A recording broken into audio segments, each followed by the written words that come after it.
আজকের ভিডিওতে আমি আপনাকে দেখাবো কিভাবে ইনস্টাগ্রামে প্রফেশনাল অ্যাকাউন্ট খুলতে হয় এবং সেই সাথে একটা এক্সট্রা টিপস আমি দিব, যেখানে হচ্ছে আমাদের সাথে আপনি সরাসরি যোগাযোগ করতে পারবেন এবং কথা বলতে পারবেন। সো ভিডিওটা মনোযোগ দিয়ে দেখেন, চমৎকার ভিডিও হতে যাচ্ছে। প্রথমে আপনি ইনস্টাগ্রাম আপনার ফোনে ডাউনলোড করবেন এবং দেখবেন ইনস্টাগ্রামটি বিটা ভার্সনে রয়েছে কিনা। যদি আপনি প্লে স্টোরে আসেন তাহলে দেখতে পারবেন যে এই বিটা নামে একটা অপশন রয়েছে, এখানে জয়েন হয়ে যাবেন। আর বেশিরভাগ সময় দেখা যাচ্ছে এটা ফুল হয়ে যায়, মানে এটা যে জয়েন হতেই হবে এরকম কোনো কথা নাই।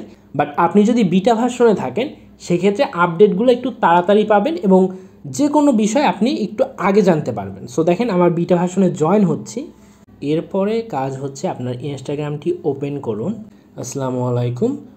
তো প্রফেশনাল অ্যাকাউন্ট খোলার জন্য আপনি ক্রিয়েট আ নিউ অ্যাকাউন্ট অপশনে ক্লিক করুন। এখানে আপনার জিমেলগুলো শো হতে পারে, আপনি নান অফ দ্য অ্যাবভে ক্লিক করে এটা কেটে দিন। এখানে হচ্ছে আপনার নামটা দিবেন, তবে খেয়াল রাখবেন এখানে কি নাম দিবেন, মানে যেহেতু আপনি প্রফেশনাল অ্যাকাউন্ট খুলতে চাচ্ছেন এই জন্য প্রিন্স, আকাশ, অ্যাঞ্জেল, প্রিয়া এইসব উল্টাপাল্টা নাম দেওয়া যাবে না।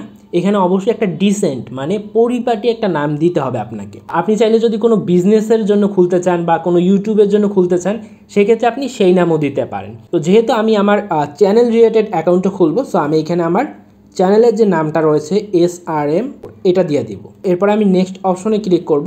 আপনি চাইলে সরাসরি আপনার যে ফুল নামটা রয়েছে ওটা দিতে পারেন। এখন এখানে হচ্ছে পাসওয়ার্ড, অবশ্যই একটা সুন্দর পাসওয়ার্ড দিবেন, যে পাসওয়ার্ডে আপনার নাম্বার থাকবে, কিছু ইংরেজি লেটার থাকবে বড় হাতের ছোট হাতের এবং হ্যাশ অ্যাড্রেস এগুলো থাকবে। অপশনে ক্লিক করুন। এখানে লগইন ইনফো সেভ করে রাখবেন, তাহলে বারবার লগ ইন করতে হবে না। এখানে আপনার ডেট অফ বার্থ দিন। অনেকে যে ভুলটা করে যে 18 বছরের নিচের ডেট দিয়ে ফেলে, হ্যাঁ, তো এটা করা যাবে না। আপনার যে মেইন বয়স সেটা দিতে হবে এবং অবশ্যই চেষ্টা করবেন যেন 18 বছরের বেশি হয়। তো আপনার ডেট অফ বার্থ দেওয়ার পরে নেক্সট অপশনে ক্লিক করুন। দেন এখানে হচ্ছে আপনার ইউজার নেম। এখানে এসে অনেকে ভুল করে, আপনার ইউজার নেমটি অবশ্যই হতে হবে আপনি যে রিলেটেড অ্যাকাউন্ট খুলতেছেন ওই রকম। যেমন ধরেন আমি হচ্ছে ইউটিউবের ভিডিও তৈরি করি, সো আমি এখানে হচ্ছে ইউটিউব টেক ইনফ্লুয়েন্সার লিখতে পারি। যেমন আমি দিলাম YT টেক ইনফ্লুয়েন্সার। তো আপনার এখানে যেটা আছে ওই নামটা দেওয়া থাকলে হবে, কোনো সমস্যা নেই। আপনি নেক্সট অপশনে ক্লিক করুন। এখন এখানে হচ্ছে আপনার মোবাইল নাম্বার দিতে হবে।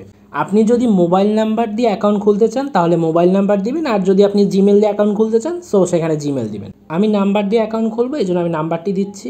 ওকে, তো আমি নাম্বারটি দিলাম। এরপরে নেক্সট অপশনে ক্লিক করব।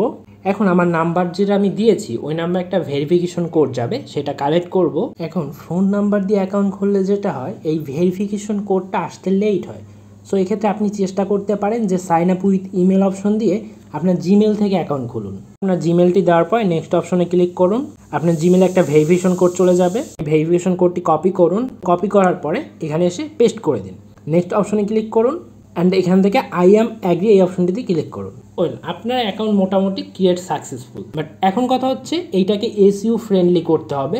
SEO মানে সার্চ ইঞ্জিন অপটিমাইজেশন। এখন আপনি যেটা করবেন এখান থেকে একটা প্রোফাইল পিকচার অ্যাড করবেন। অ্যাড প্রোফাইল পিকচারে ক্লিক করুন। আপনার চুজ ফ্রম গ্যালারি সিলেক্ট করুন, অ্যালাউ করে দিন এবং গ্যালারি থেকে একটি প্রোফাইল পিকচার সিলেক্ট করে দিন। এবার দেখেন এই অপশনটা সব থেকে বেশি গুরুত্বপূর্ণ, গেট ফেসবুক সাজেশন। মানে ফেসবুক অ্যাকাউন্টে আপনার যে ফেসবুক অ্যাকাউন্ট রয়েছে ওইখানে আপনার যে ফ্রেন্ড সার্কেল রয়েছে এবং যারা আপনার ফেসবুক অ্যাকাউন্টে যুক্ত রয়েছে তারা কি আপনার এই ইনস্টাগ্রাম অ্যাকাউন্টটি খুঁজে পাবে কিনা। সো এইটা সব থেকে গুরুত্বপূর্ণ, কারণ হচ্ছে সেই সেটিংসটা এখানে করতে হবে। এর জন্য আপনি কন্টিনিউ অপশনে ক্লিক করুন অ্যান্ড আপনার যে ফেসবুক অ্যাকাউন্টটি রয়েছে ওইটা এখানে সিলেক্ট করুন। এখানে আপনি অবশ্যই যে ফেসবুকটা আছে ওইটা কানেক্ট করে নেবেন। এর ফলে কি হবে, ফেসবুকের সাথে আপনার ইনস্টাগ্রাম অ্যাকাউন্টটি অ্যাড হয়ে যাবে। তো ফেসবুকে আপনার যে ফ্রেন্ড সার্কেল রয়েছে তারা আপনার ইনস্টাগ্রাম দেখতে পারবে এবং আপনি যদি ইনস্টাগ্রামে কোনো পোস্ট দেন সরাসরি ফেসবুকে চলে যাবে।